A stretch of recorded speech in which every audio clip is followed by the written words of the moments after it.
We start the day's other news in Canada. Police there have identified the suspect in yesterday's mass shooting as an 18-year-old who had a history of mental health issues. Authorities said today that Jessie Van Rootselaar is suspected of killing 8 people. They also shared she was born biologically male and began transitioning to female 6 years ago. Van Rootselaar allegedly killed her mother and stepbrother in the remote town of Tumbler Ridge, British Columbia, plus several others at a local school, most of them students aged 12 and 13. Eyewitness videos show survivors exiting the Tumbler Ridge Secondary School with their hands raised. Police say the shooter's motive remains unclear and that she took her own life. Earlier today, Prime Minister Mark Carney called it a very difficult day for the nation. Parents, grandparents, sisters, brothers in Tumbler Ridge will wake up without someone they love. The nation mourns with you. Canada stands by you. We will get through this. We will learn from this. But right now, it's a time to come together, as Canadians always do. Carney has said that flags will fly at half-staff for 7 days to honor the victims. Such attacks are rare in Canada, which has strict gun control laws. In Arizona, police are widening their search along multiple roadways for Nancy Guthrie after releasing a man they detained for questioning. I hope they get the suspect, because I'm not it. The man had told reporters he had nothing to do with Guthrie's disappearance, and authorities have not said why they pulled him over and searched his home. That came just hours after the FBI released surveillance video of a masked figure on Guthrie's porch. The disappearance of the 84-year-old mother of Today Show co-host Savannah Guthrie has captured the nation's attention since she vanished 11 days ago. NATO has officially started a new mission to strengthen its presence in the Arctic. The effort, called Arctic Sentry, comes after President Trump ratcheted up tensions within the alliance with his threats to annex Greenland. This new effort does not involve long-term troop deployments to the region. Rather, NATO will coordinate military exercises there in a bid to deter China and Russia. Separately today, Moscow said it will stick to the limits of the last nuclear arms treaty with the U.S., so long as Washington does as well. Speaking to Russian lawmakers, Foreign Minister Sergei Lavrov said such an arrangement could lead to a more formal deal. For now, our moratorium on exceeding the limits of this treaty remains in effect. We have reason to believe that the United States is in no hurry to abandon these limits. If our American colleagues intend to maintain some kind of cooperation, we will work actively on a new agreement. For the first time in decades, the U.S. and Russia have no limits on their nuclear arsenals after the New START treaty expired last week. President Trump has called for a new pact and has said he wants China to be a part of it. Beijing has so far rejected that possibility.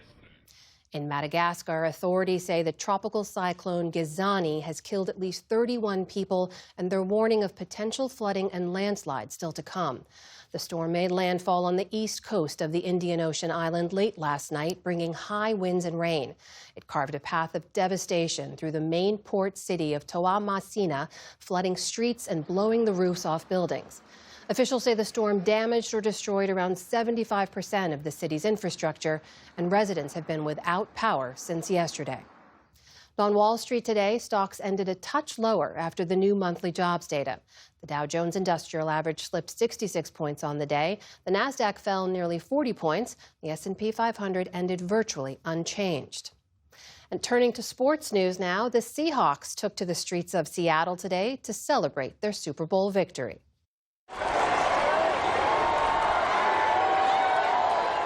The team rode a bus emblazoned with world champions on the side as the city celebrated its second title in franchise history. They beat the New England Patriots 29-13 on Sunday in a game watched by nearly 125 million people, according to Nielsen data. That is the second largest audience ever, behind last year's matchup between the Eagles and Chiefs. Bad Bunny's halftime show this year was the fourth most watched in history, with 128 million viewers, more than the game itself. The U.S. added a few more golds in today's action at the Winter Olympics. Fair warning, there are spoilers ahead. Team USA dominated the freestyle women's moguls, with Liz Lemley and Jalen Koff taking the gold and silver, respectively. In men's speed skating, U.S. prodigy Jordan Stoltz took gold in the 1,000 meters and set a new Olympic record along the way. Taking a look now at the medal leaderboard, the U.S. has moved up from fourth place to third in total medals with 12, 4 of them gold. They trail Norway and host nation Italy with 13 each. And a passing of note. Dawson's Creek star James Van Der Beek has died.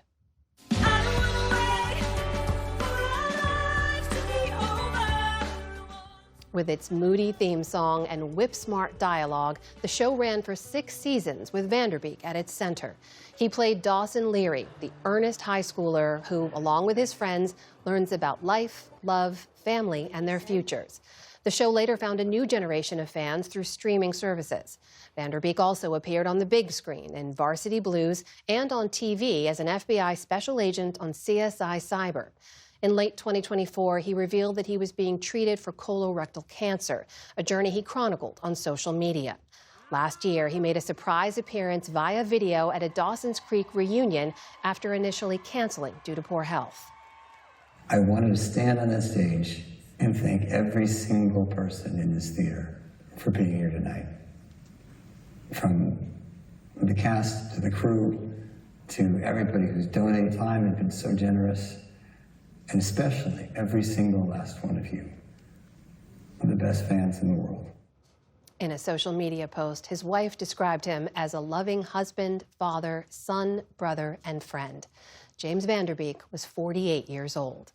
Still to come on the News Hour, Israel's Prime Minister visits Washington to discuss nuclear negotiations with Iran. Lawmakers grill Attorney General Pam Bondi over the Epstein files. And Congressman Jason Crow discusses a failed effort to indict him and others for encouraging the military to refuse unlawful orders. This is the PBS News Hour from the David M. Rubenstein studio at WETA in Washington, headquarters of PBS News. Support journalism you trust. Support PBS News. Donate now, or even better, start a monthly contribution today.